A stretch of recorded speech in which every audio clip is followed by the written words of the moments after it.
जय जय श्री हरिवंश महाराज जी, आपके चरणों में कोटि कोटि दंडवत प्रणाम।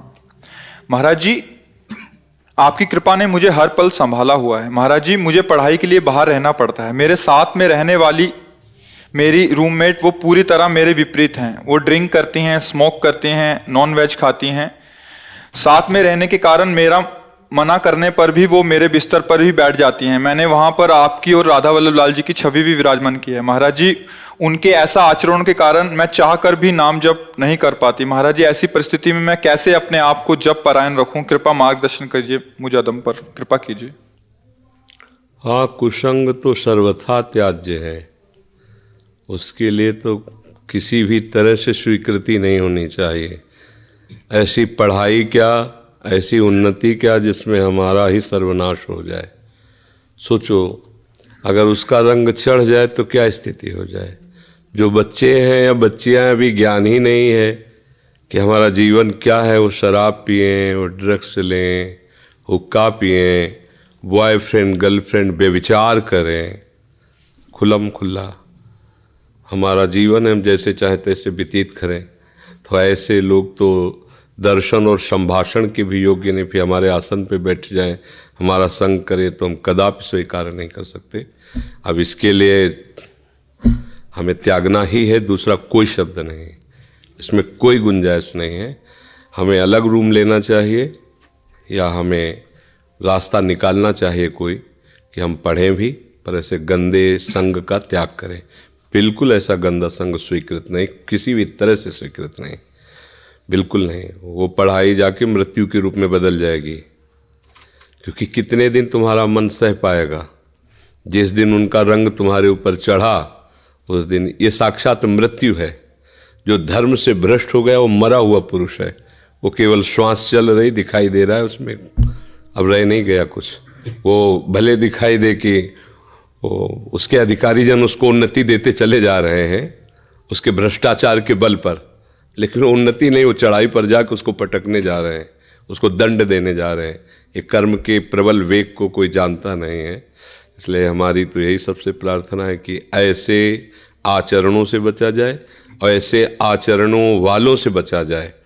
सबसे बड़ा शत्रु है हमारा जो हमें गंदे आचरणों की तरफ प्रेरित करे। आज अभी आप में थोड़ा भजन का आश्रय है, इसलिए आप लड़ रही हैं अंदर से। नहीं, कल वो कहेगी तुम्हें हमारी कसम, तुम्हें पीना पड़ेगा। देखो, हमारे बॉयफ्रेंड ने आज चलते हैं, वहाँ मनोरंजन करते हैं, आज पिकनिक मना, जो भी जैसे भी शब्दों का प्रयोग, वो आपको जाल में फंसा करके आपको भ्रष्ट कर देगी, आपको नष्ट कर देगी। संसार का स्वरूप है, बिल्कुल स्पष्ट समझ लीजिए। इसलिए गलत आचरण नहीं करना, गलत आचरण करने वालों का संग नहीं करना, हमारी यही सबसे बड़ी उन्नति है कि हम अपने आप को बचा लें।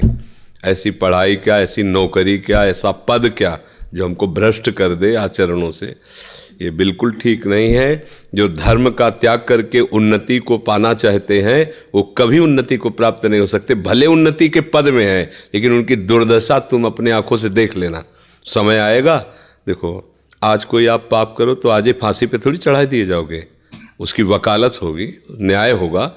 हो सकता है कई वर्ष लग जाएं, हो सकता है न्याय होने के बाद काफी समय लग जाए आपको दंड मिलने के लिए, लेकिन दंड निश्चित है, दंड निश्चित है, ऐसा समझ ले। अच्छा, यहाँ माफ कर दिए गए पैसा दे करके, तो एक ऐसी सरकार जहाँ कोई घूस नहीं, कोई वकील नहीं, कोई सलाह नहीं, दंड मिलना ही है। अशुभ कर्म का फल तुम कहीं भी भाग के चले जाओ, तुम्हें भोगना पड़ेगा।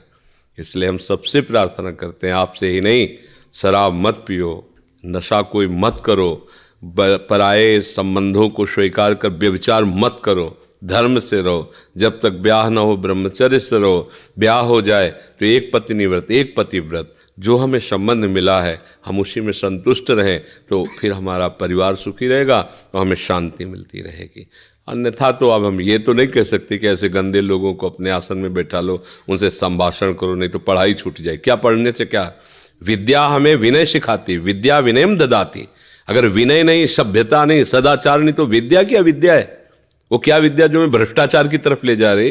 वो क्या विद्या जो हम अपने गुरुजनों को, बड़े बूढ़े जनों को सामने बात न कर सके, हम ऐसे गंदे हो जाएं? ये विद्या है? विद्या तो विनयम ददाति, विद्या तो पवित्र है, विद्या तो हमें उन्नति के मार्ग पर ले जाती है। वही विद्या है जो दुर्गुणों से हमें बचाए, वही हमारा मित्र है जो हमें अच्छे मार्ग पे चलाए, वो मित्र है। मुझे ऐसे मित्रों का संग नहीं करना चाहिए, वो परम शत्रु हैं, छुपे हुए माया ने मित्र भाव करके हमारे पास भेजा है, हमें बचना चाहिए।